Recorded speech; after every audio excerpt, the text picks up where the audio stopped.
Hi everyone, my name is Lena Longtoe. I am the program coordinator for the Vermont Abenaki Artists Association, and I wanted to go through and show you all, once there is a meeting in place that you've been invited to, how do you actually get into it? So there's two ways to do it online and one way to do it by phone, depending on how someone has set up the conference options. If you're going through your computer and you've already added something in on your calendars, what you may see is something like this.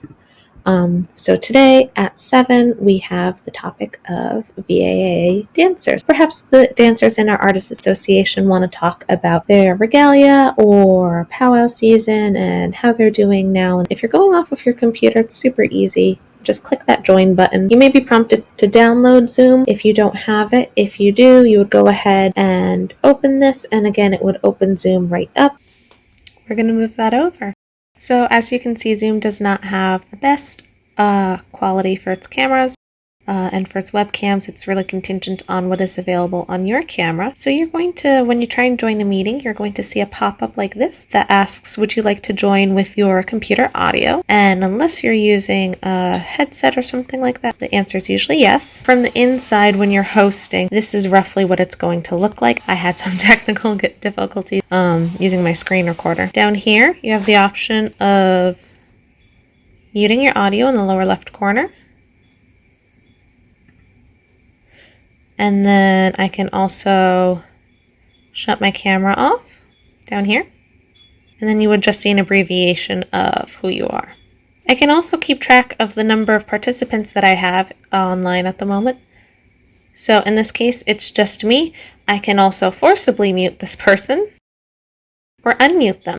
And that's not out of malicious intent. That's in case you're doing a larger seminar or larger virtual programming. And you can allow people to do an organized question and answer session that way. You also have the ability to join a chat. In the lower right corner, we can say hi to everyone.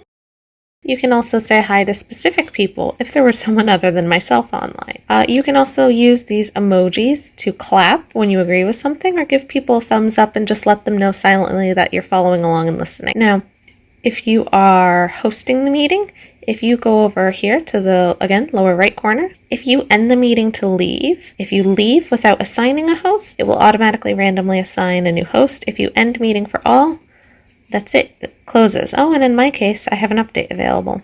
So actually, the other way you can do it online is if you have a smartphone. I'm going to set this up to record my screen. And so I'm going to go into my email, find my invitations, and I can see really clearly that there is a time date stamp of when this meeting is. I can also see that there's a big blue link. I'll save that in a second. That's where I want to go. What you don't want to do is you don't want to go sharing links to meetings that you've been invited to, and you especially don't want to go sharing the passwords to anyone. So if the meeting was designed with a phone option, this meeting ID would be, after you call Zoom, what you would dial in, and then the password is what you would put in after that dial-in option. So let's go ahead and join.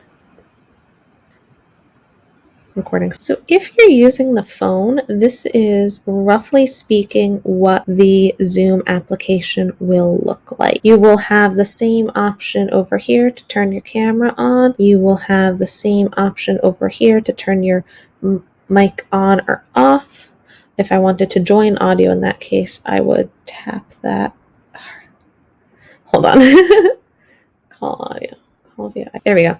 So now it's turned into a microphone, so I'm using the audio for my phone, and if I wanted to mute myself on the phone, I would just tap that and it turns red. So if I wanted to go ahead and turn on my camera, I'd press that red button. Same thing, you can still look at participants. You can also flip through. If you want to keep your mic muted, you can press this to speak. Now you're able to speak, and you can press it again when you're done. And you can just flip through and look and see who's talking. Really handy sort of a thing.